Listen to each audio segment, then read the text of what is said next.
century later. Reporter Matt Henson gives us a look. It's a small farming community of about 50 people on the far western edge of Grand Forks County.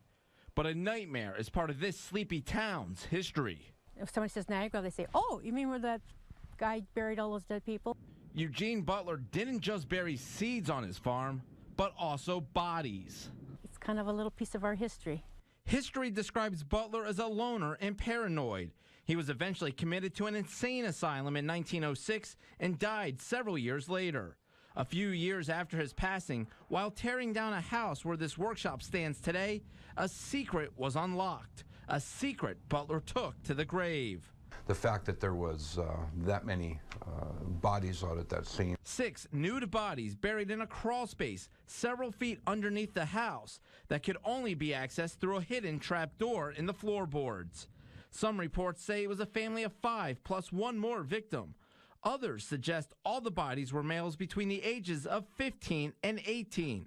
All reports indicate the victims were killed with a sharp object, sharp enough to put a hole in their skulls.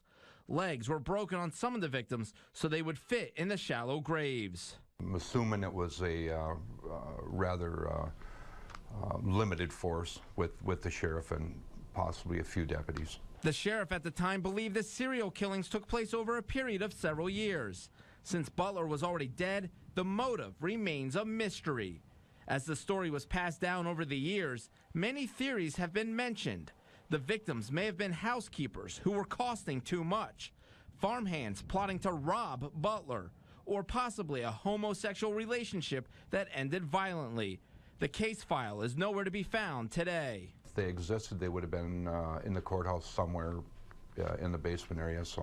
And they could have been washed away or destroyed there. I don't know that they really did exist back then. The victims were never identified. Police believe Butler burned the clothes to hide their identities. How sad it would be that they were missing and nobody knew it, or somebody, a loved one, was looking for them and never found them. According to newspaper clippings at the time, when townspeople got wind of the serial killings, they flocked here to the farmstead to collect bones belonging to the victims and took them as souvenirs. So we raised the question, if someone watching this story has one of those bones, could it be used to help identify the victims, even though more than 100 years has gone by?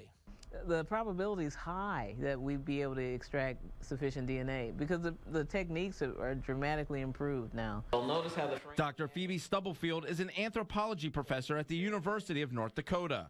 She explains even the smallest piece of bone could provide some answers. DNA will give us the same level of specificity. Which population are they descended from? Scientists say the bigger the bone, like a skull or femur, the more useful it would be. Dr. Stubblefield would not be surprised if skulls from this event still exist, as they are often kept as trophies. Especially if there's a story attached to that skull, you just keep it. As long as the family members will maintain possession, you just keep passing it down and pass the story down. But making a positive ID is impossible without a DNA match. Someone has to be looking for the victim. Lately, the odds of finding a match have improved, with more people researching their ancestries and with larger DNA databanks of missing persons. And the icing on the cake, will someone come forward and go, I'm missing a relative. Could this be my relative from, the early 1900s that we know disappeared?